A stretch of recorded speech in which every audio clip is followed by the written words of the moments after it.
Bismillahirrahmanirrahim. Assalamualaikum warahmatullahi wabarakatuh. Halo teman-teman semua, kembali lagi bersama saya Mutiara Syifa, NIM 221340013, kelas bimbingan konseling Islam 6A. Nah teman-teman, di video kali ini seperti biasa saya akan membahas tentang learning journal ataupun hal-hal apa saja yang saya dapatkan di kelas public speaking pada hari Selasa kemarin. Jadi di learning journal kali ini, kemarin itu membahas tentang pembahasan dari kelompok 2, yaitu mengenai metode dan juga teknik dasar dari public speaking. Namun sebelum kita beranjak ke pembahasan yang akan kita bicarakan, saya akan menceritakan terlebih dahulu siapa saja dan apa saja yang teman-teman saya sampaikan di kelas kemarin siang. Nah, jadi pada pertemuan kemarin itu ada 3 teman kelas saya yang ditunjuk oleh Bapak Adi Kusuma selaku dosen pengampu dari mata kuliah Public Speaking. Yang pertama ada Sita Umi Lailah. Nah, kalau untuk Umi ini menceritakan tentang kisah Nabi Muhammad SAW dengan kakek Yahudi buta.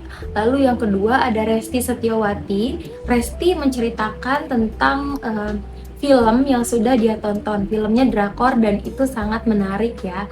Lalu yang ketiga juga ada Noval Awaludin. Nah, Noval memaparkan kepada kami teman-teman kelasnya itu tentang organisasi dan mahasiswa. Bagi saya, ketiga teman saya ini yang berkesempatan untuk maju ke depan memiliki ciri khasnya masing-masing yang akhirnya hal itu tuh membuat mereka lebih rileks untuk menyampaikan apapun yang sudah mereka siapkan seperti itu.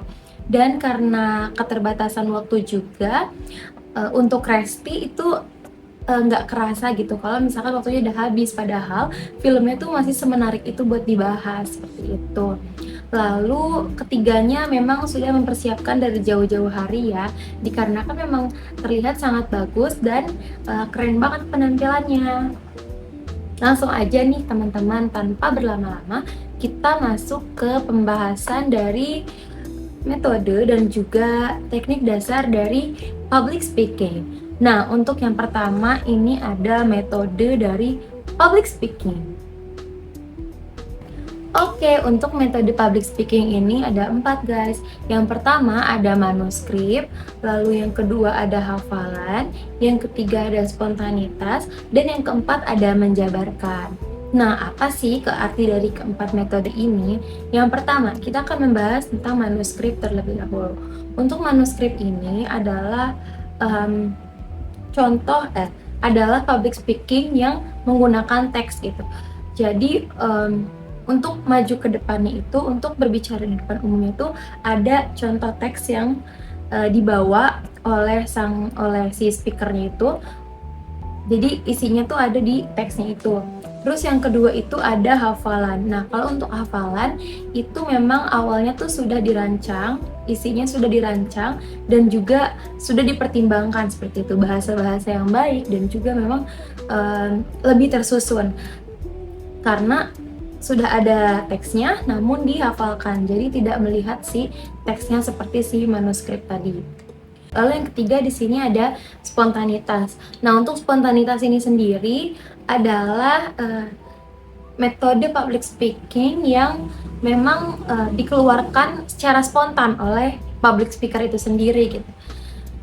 Tidak ada latihan ataupun juga tidak ada teksnya seperti itu. Hanya saja kata-kata yang memang keluar itu secara langsung ataupun tidak disengaja seperti itu. Lalu yang keempat ini, yang terakhir ada menjabarkan.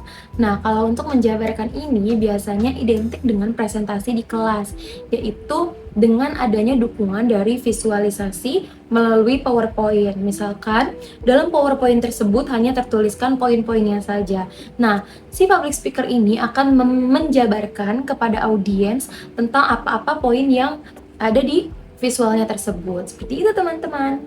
Nah, itu secara umum ya teman-teman. Tapi pada saat di kelas kemarin, kelompok 2 juga menjelaskan tentang metode public speaking melalui pendapat Mohsudi. Yang pertama itu ada pengenalan public speaking, lalu ada persiapan materi, ada teknik presentasi, manajemen kecemasan, dan juga interaksi dengan audiens. Nah, kita bahas satu-satu mulai dari pengenalan public speaking.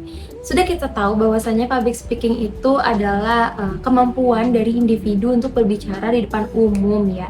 Dan kita perlu mengenali public speaking itu dengan baik sebelum kita melakukan public speaking kepada orang banyak seperti itu. Lalu ada persiapan materi. Nah, dalam persiapan materi ini tentunya penting banget supaya public speaker bisa memberikan materi ataupun informasi yang memang baik dan juga sesuai gitu dengan audiensnya. Lalu yang ketiga di sini ada teknik presentasi. Nah, untuk teknik presentasi ini bisa dilakukan dengan itu menjabarkan seperti itu ya, menjabarkan dan juga atau bisa lewat hafalan itu juga bisa gitu. Lalu yang keempat ada manajemen kecemasan. Nah, untuk manajemen kecemasan ini tentunya merupakan suatu cara yang dilakukan oleh individu untuk mengelola kecemasannya saat berbicara di depan umum. Karena itu tentunya bukanlah hal yang mudah ya teman-teman, karena berbicara di depan umum itu tidak sedikit orang yang merasa grogi ataupun nervous gitu. Jadi untuk kita melewati fase nervous dan grogi ini, kita perlu mengelola kecemasan kita sebagai seorang public speaker. Dan yang terakhir ada mengenali audiens. Penting banget bagi seorang public speaker untuk mengenali audiens, karena apabila kita tidak mengenali audiens, khawatir akan terjadi kesalahan berbahasa ataupun juga bertutur kata dan bertingkah laku dari si speaker menuju si audiens tersebut. Nah, teman-teman, selanjutnya ada beberapa teknik dasar dari public speaking. Di sini kita akan bahas pelan-pelan satu persatu ya, teman-teman. Yang pertama itu ada mengenali audiens. Seperti yang tadi sudah saya sampaikan, kita perlu mengenali audiensnya, siapa orang yang akan kita tuju untuk berbicara, seperti itu. Dan kita juga perlu untuk menyiapkan materi agar saat kita maju ataupun saat kita presentasi ataupun juga kita berbicara di depan umum itu matang seperti itu ya. Lalu juga kita perlu mengatasi grogi, tadi kecemasan di depan umum itu perlu banget untuk mengatasi kecemasan, karena kalau misalkan kecemasan kita tuh tidak dikelola dengan baik, maka yang akan dikeluarkan tuh kurang menarik seperti itu. Lalu juga ada Lalu juga ada dalam lingkup vokal. Nah, dalam lingkup vokal ini perlu bagi seorang public speaker untuk menjelaskan komunikasinya dan juga intonasinya agar nada ataupun tinggi rendahnya suara itu bisa terkontrol seperti itu. Kalau misalkan penyampaiannya buru-buru kan nanti materi yang disampaikannya juga khawatir tidak ditangkap oleh audiens. Seperti itu teman-teman. Itu aja pembahasan dari metode dan juga teknik dasar dari public speaking. Cukup sekian dari saya. Kurang lebihnya mohon dimaafkan. Terima kasih. Wassalamualaikum warahmatullahi wabarakatuh. Sampai jumpa di Learning Journal berikutnya. Dadah!